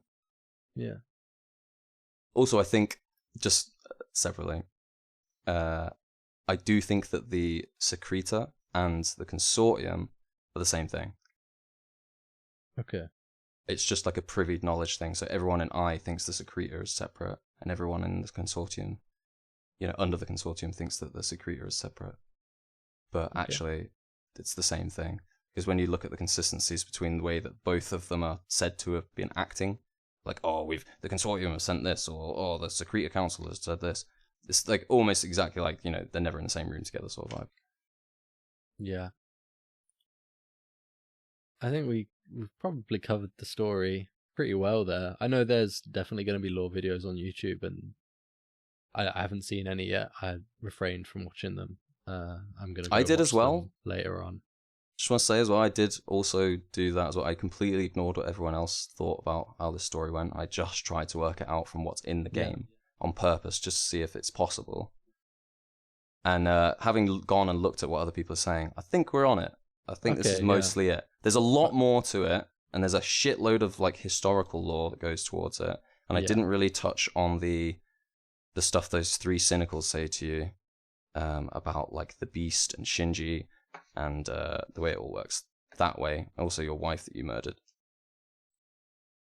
Yeah, we haven't. It's not a lore cast. We're not doing that. Time. We're not doing that. I already did too much. I'm kind of manic having said all that. I'm fucking like rushing right now. Yeah, well, I'm going mental. The meta stream's getting me, Louis. Yeah, I needed it though, because I didn't understand the game. So, and now I do, and now I actually am more intrigued to go and watch those videos. Yeah. We touched on the levels. That's cool. And I think we probably mentioned every level. Is there any levels or any sequences in the game that you want to point out? We spoke about how bad Mars was. And how Mars was just this huge sprawling level. What did that feel like for you? Because I mean, obviously we tried to get through as quick as we could, and we had to repeat a part of it. It felt unfinished. Like, in what way? Because it's so big and there's a lot in it. It's just these huge, long... It kind of felt like it was 3 lanes, right? Of these just long canyons of just enemy gauntlet with not a lot of structure. Whereas, these other levels in the cities, they had structures, and they had branching hallways to explore and weird, like, sewers with nothing in, but you could at least explore them. Yeah. But Mars just didn't. And then suddenly you go into a cave in Mars, and there's a bunch of Rastas, like we can't weed. say the name of the name is their clan on here, because it's it could be a little I mean, just there's a lot of slurs and things in this game. Like, the writing is all over the place and very not PC. And it felt like they hadn't had time to finish that last level, and it was definitely it was the end of the game. Well, not the very end, because obviously you go back and slaughter everyone, but it was, the final mission, penultimate mission, and it was the lowest point of the game. Okay, I hear that. I think the high point of the game it's probably Eden, to be honest. So the first real mission. Yeah, okay, when you go to your mentor and he tells you not to make waves. Yeah, and you're like, you're just going you're going through the city, and you kind of seeing how the game plays. You're bribing people, you're going to murder people. You're kind of testing out the weapon sandbox. But honestly, none of the missions really stood out to me as like a fun mission or anything. It's more the vibes and the atmosphere that stand out in any of those missions. There's no banger mission that's got a little of everything. I know I keep going back to Halo, but the Ark as one of the Halo missions where it's just got like a little bit of everything, or even things like Assault on the Control Room, and you're getting a little bit of the sandbox. Big mission. Definitely. You're not getting that in this game. You're getting a couple missions. Most of them are limited to tight spaces and a lot of shooting. So I don't think there's much to cover in the sort of like level design spoiler section. I think, honestly, it just comes back down to that execution thing. If they'd have designed their levels to have better objectives, then they could have utilized the combat in a much more creative way and just made the whole game's pacing and the way that you interact with it being that limited just mean so much more. But instead, like I said, it's just long-ass hallways and that's it. So, one of the weirder things about the levels, you kind of touched on it, there was that random sewer section that we went down, and it's so long and empty. And a lot of the missions do have these random empty areas. Remember at the start of Eden when we walked out the door and we turned right? There's a little objective up top that you could shoot. What happened there? There's a big concrete cylinder, like almost like a bit of construction, and it gives you a heads-up display shoot, like a prompt, like shoot. And you shoot it, and this big cylinder smashes through a wall, and then there's just nothing on the other side. It's just like a box it doesn't room take with nothing in it. You can't even go through there to get to the rest of the level. It's a dead end. Literally, just straight. It just takes you into another corner of the map. Like, it's almost like 100 feet of just emptiness. You watch. I like Boundary Break, the YouTube channel. Yeah, I know. Yeah. And when devs will they'll put something in the game, and instead of deleting it, they'll just hide it under the map. They're obviously doing something. They didn't delete it. They just threw it under the map just because they can. Yeah. It felt like it was something like that they meant to delete and didn't. Or they're just flexing, look, we can make a scripted event, and that's it. Right? It's so bizarre though, because at least make it do something. Because the door that it smashes through is right next to an alleyway, which takes you to two diverging pathways. It feels like the map builder just sort of forgot to shift it over, or forgot to, I don't even know, or they put it on the wrong doorway. It's so stupid. Oh god. Anyway, that's all I had to say about the levels. They're an absolute mess. Then there's a lot to do with the environment and stuff, which kind of saves them. But in terms of the actual construction and the objectives layout, it's just could have done better. 4 out of 10. Yeah, for sure. Okay. Maybe even 3. Maybe even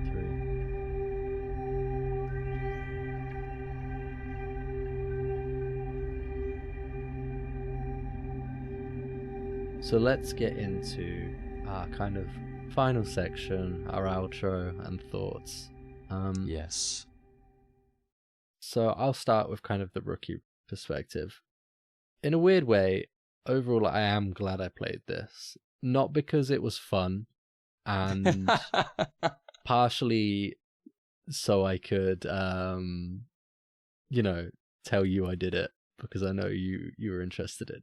Yeah, but you told me to play this game knowing what I like, and I can see where it is. And it's a unique experience.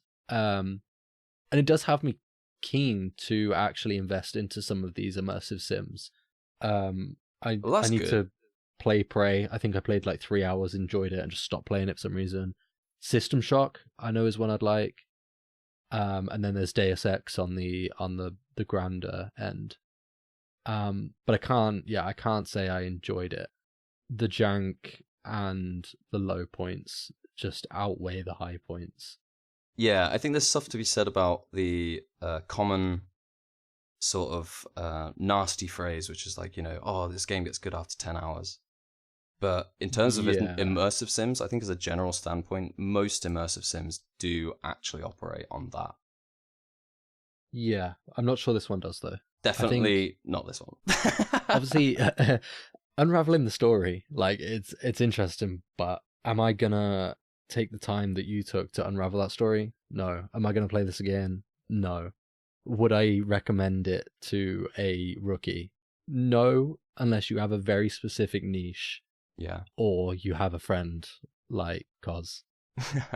However, does it deserve a sequel or a remaster? I think it absolutely does. Okay. Speaks for something. And we were looking yesterday. Well, I think it was yesterday when we finished playing the game. It seems like they are making a successor. Yeah. I know.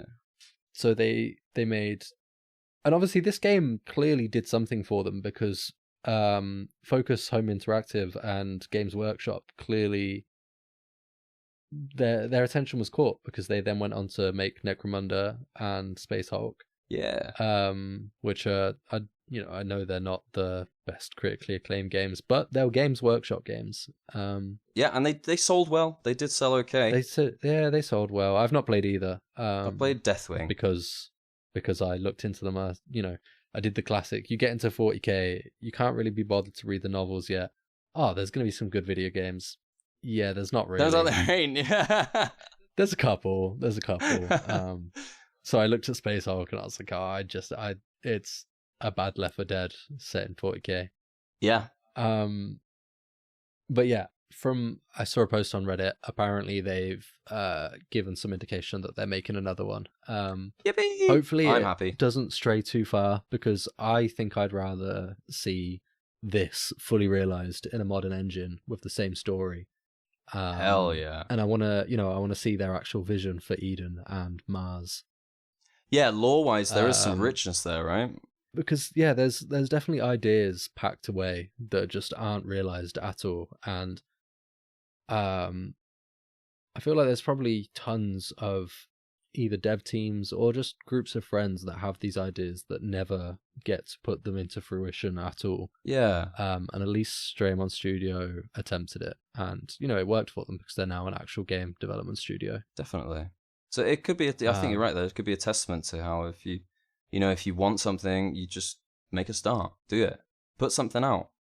And even if a million people don't like it, here we are talking about it because I fucking love it. Yeah, and so I guess you agree with it deserves a remake or a sequel. I would love to see both. A remake would be cool. I think it really, if it got given a good writing team and a great art team that worked with the original devs, and the original devs were open to allowing a bit more creative freedom, it could turn into a real banger, huge banger. Yeah, I think it could as well. And as the veteran, do you think it's going to be something that you return to again? Yeah, I'm going to play it more. I might even play some tonight. There's just something I like about it, man. It plays in a way that just doesn't. I don't need to care. I understand it in and out now, and sometimes I just want that feedback or that navigation of 3D space. Yeah, fair enough. Yeah, I'm not gonna lie to you. I'm not playing this again. But I will follow the story of the devs, and I genuinely do want to see it make a return, because I'd be really intrigued to play a fully realized version of it. Would you rather play it as a fully realized version of this, or would you like to send them a polite email and tell them to do it as a 3D isometric tactical game? Honestly, although I said all that stuff about the isometric, I want them to realize the FPS that they made. I'm sure there was an engine that they could have used to make an isometric. They could have made an 8-bit, RPG of this. Sure. They chose to make it on Source. I'm sure that's probably because Source was the easiest or the cheapest or whatever. But there was deliberate design choice in making it a first-person shooter, right? Yeah. So I don't want them to stray away from that because Lubop on the rookie run told them to. You know what I mean? Yeah, makes sense. I just love your concept for it being an isometric. I think it does fit. Maybe a spiritual successor as an isometric plus a remake. Yeah, well, you never know. Maybe they'll make a remake or a sequel, and it'll go huge, and it'll turn into this franchise, and it'll be like 40K, where you've got isometric games like uh, the one that came out fairly recently. You That was played made it, by Rogue Alcat. Trader. Rogue Trader. I played like an hour of it. Oh yeah. And then there's like third-person ones, Space Marine, etc. Yeah. So it would be cool, and I think Space Marine's good. Again, it's another world that can be fleshed out more and have more interesting quirks. Yeah, I mean they've definitely got some world building in there, so it'd be cool to see where they went. They've definitely got an imagination. For me, my feelings towards recommending this game, I'd go back in time to where I was, and I'd say if you're really newish to gaming and you haven't played other much than the main titles, the popular titles, and you want to explore some indie titles, and you like this kind of thing, or you're taking a look and it kind of piques your interest, I'd say go for it.